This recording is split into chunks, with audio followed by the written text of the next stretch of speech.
हाँ हिन जी वारी आहे हिनखे ॾियसि। अस्सलाम वालेकुम दोस्तों, उम्मीद आहे तव्हां सभु ॿाहिरि ठीकु हूंदव, शाद हूंदव ऐं आबाद हूंदव। आहियां वाहिद लिखना, तव्हां ॾिसी रहिया आहियो वाहिद चन्ना व्लॉग ऐं सभिनी खे तमामु घणो वेलकम ऐं ख़ुशि आमदीद कयां थो मां पंहिंजे चैनल ते।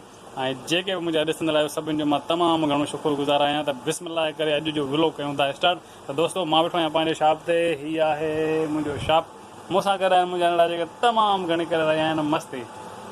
तूं ॿुधायो बाबा तूं छा कयो आहे बाबा? फूके ॾेखार मूंखे कीअं फूकींदो आहे। त दोस्तो हे तव्हांखे हाणे छॾे सघे थो करे लॻियल आहे पंहिंजी रांदि में। हे आहे मुंहिंजो पुटु जेको तमामु आहे खेचली। मुंहिंजे पुट वरिती आहे घड़ी, तमामु ज़िद करे हर पुछी रहियो आहे टाइम छा थियो आहे, टाइम छा थियो आहे, टाइम छा थियो आहे। बार बार ज़िद करे रहियो आहे। शायदि नई शइ आहे। बहरहाल ॿारनि जूं ख़्वाहिशूं हूंदियूं आहिनि, नंढियूं नंढियूं ख़्वाहिशूं हूंदियूं आहिनि, पर उनजो ख़्यालु रखणु घुरिजे। असां बि तमामु घणी कोशिशि कंदा आहियूं त ॿार खे उहे ख़्वाहिशूं जेके माण्हू वसार हूंदियूं आहिनि उहे पूरियूं लाज़मी करे। त दोस्तो अॼु जो व्लॉग तमामु इंट्रस्टिंग आहे। मां तव्हांखे ॾेखारींदुमि पूरे ॾींहं जी रूटीन। असां सां रहिजो गॾु। तक़रीबन 11 थी रहिया आहिनि ऐं मां पची रही आहे चांहि। अॼु चांहि जो आहे मूंखे मज़ो वठिणो। त तव्हांखे मां ॾेखारियां थो त मुंहिंजी चांहि आहे बिल्कुलु तयारु। दोस्तो मुंहिंजी चांहि आहे बिल्कुलु तयारु। मूंसां गॾु वेठा आहिनि मुंहिंजा नंढा। हाणे तूं त तूं खा त तूं खा। आहे पंहिंजो शॉप बंदि। मां वेठो आहियां। तक़रीबन टाइम थियो आहे 12:30। मुंहिंजा नंढड़ा आहिनि मूंसां गॾु। हिन महिल असांजो थियो आहे मानीअ टाइम।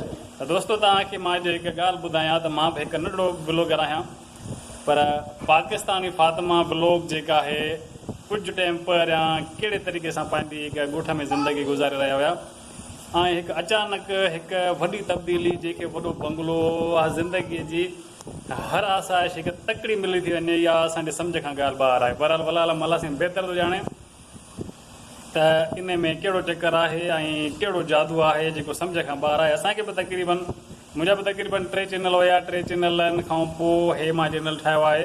असांखे बि सुठो टाइम थियो आहे यूट्यूब ते कमु कंदे कंदे, पर अहिड़े तरीक़े सां क़िस्मत साथ पाकिस्तानी फातिमा व्लॉग तव्हां ॾिठो हूंदो तक़रीबन तमामु घणो टिकटॉक ते वायरल बि उनजी माना सम्झो त सिस्टम हली रहियो आहे। पर एतिरो माना हिकु जादू ई हिकु तमामु जेको दिमाग़ खे फेराए थो छॾे त हिकिड़ो मिर्च सां बसर सां मानी खाइण वारा असांखे कुझु कोन्हे। असांजो एयर कूलर चोरी थियो आहे, एसियूं, वॾा बंगला, आलिशान महल, इहा सम्झ खां ॻाल्हि ॿाहिरि आहे त एतिरो तकिड़ो कहिड़ो जादू आहे। त चलो अलाह साईं सभु कंहिंखे पंहिंजो ॾींदो।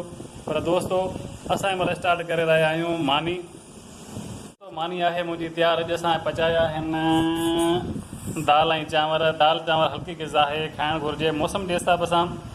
चांवर असां खाईंदा आहियूं तमामु शौक़ सां। मूंसां गॾु आहिनि मुंहिंजा नंढा। त दोस्तो मां तव्हांखे ॿुधाए रहियो हुउमि त पाकिस्तानी फातिमा हिकु तमामु वॾो नालो कमायो आहे, यानी की यूट्यूब ते टिकटॉक ते हुनजी कमाई ॾिसी त तमामु घणी हिकु अचानक थी चुकी आहे। पर इहो पैसो असांजी नज़र में सम्झ खां ॿाहिरि आहे, पर रब पाक बहितर ॼाणे थो। पर अहिड़ो पैसो अहिड़े तरीक़े सां न कमाइणु घुरिजे या छा करणु घुरिजे। असां फतवा कंहिं बि क़िस्म जी काई नथा ॾेई सघूं, पर इन जी वजह हर ॻाल्हि जी का न का हूंदी आहे, पर इन ॻाल्हि जी वजह लाज़मी हूंदी। अॻिते ॾिसंदासीं त हिननि जो आख़िर रिज़ल्ट छा निकिरे थो। हिकु ॻोठ जी ज़िंदगीअ खां हिकु शहर में हिकु आलिशान तमामु वॾो बंगलो ऐं ज़िंदगीअ जी हर आसाइश हिकु तकिड़े हिकिड़े थोरे टाइम ते। बहरहाल हर कंहिंजो पंहिंजो पंहिंजो नसीबु आहे, रपा कंदो ख़ैरु। असां खाई रहिया आहियूं हिन महिल मानी। मानीअ खां पोइ मां थोरी रेस्ट करे खोलींदुमि पंहिंजो शॉप। तव्हांखे पूरे ॾींहं जी इंशाअल्लाह ताला रूटीन ॾेखारबी। असां सां रहिजो गॾु। शाम जा 4 थी रहिया आहिनि। ऐं वेठो आहियां पंहिंजी शॉप ते। ॿाहिरि मौसम तव्हांखे ॾेखारियां त गर्मी एॾी ख़ासि कान्हे, मौसम सही आहे। दोस्तो इहा आहे असांजी ज़िंदगी। उमेदु आहे तव्हां सभिनी दोस्तनि ऐं भाइरनि खे असांजी नंढी कोशिशि पसंदि लाज़मी आई हूंदी। पंहिंजो रखिजो तमामु घणो ख़्यालु। मिलंदासीं इंशाअल्लाह ताला सुभाणे। टेक केयर एंड अल्लाह हाफ़िज़।